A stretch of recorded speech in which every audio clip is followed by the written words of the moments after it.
देखो बेटा, आयाम, आयाम किसे कहते हैं? आयाम किसे कहते हैं? माध्य स्थिति से अधिकतम विस्थापन को आयाम कहते हैं। कालावधि किसे कहते हैं? कालावधि कहो या दोलन काल कहो, इसे हम दोलन काल भी कह सकते हैं। दोलन काल, एक दोलन में लगा समय या एक चक्र में लिया गया समय दोलन काल या कालावधि कहलाता है। दोलन किसे कहते हैं? दोलन क्या है? एक आवर्ती गति होती है ना? आवर्ती गति को दोलन कहते हैं, है ना? फिर आवर्ती क्या होती है?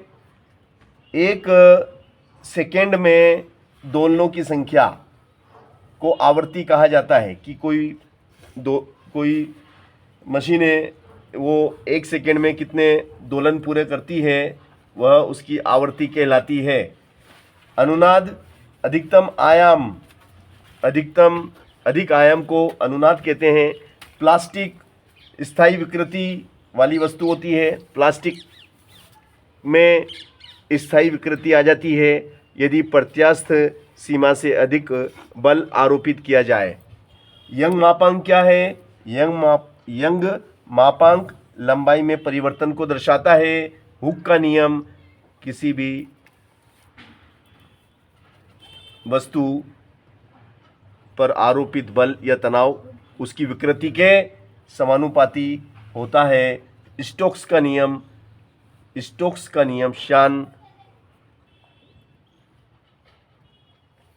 शान बल, है ना? स्टोक्स का नियम जो है शान बल पर आधारित है। और शानता क्या है? शानता एक जो गुण है वो द्रव में पाया जाता है। शानता का गुण द्रव में पाया जाता है। यह द्रव प्रतिरोध है। द्रव का जो बहने का गुण होता है उसका वो प्रतिरोध करता है। इसी गुण को हम शानता कहते हैं। और बर्नौली प्रमेय ऊर्जा संरक्षण के सिद्धांत पे काम करती है। और आर्किमिडीज का सिद्धांत जो है वो उत्प्लावनता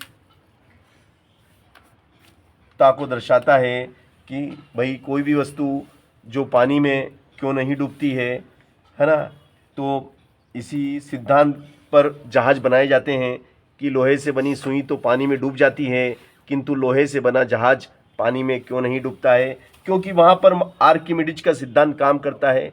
जहाज के द्वारा हटाए गए द्रव का भार जहाज से अधिक होता है, इसलिए वह जो पानी है वह जहाज को पर एक बल आरोपित करता है जिसे उत्प्लावन बल कहते हैं, जो उसे ऊपर बनाए रखता है, उसे डूबने नहीं देता। और पलायन वेग क्या होता है?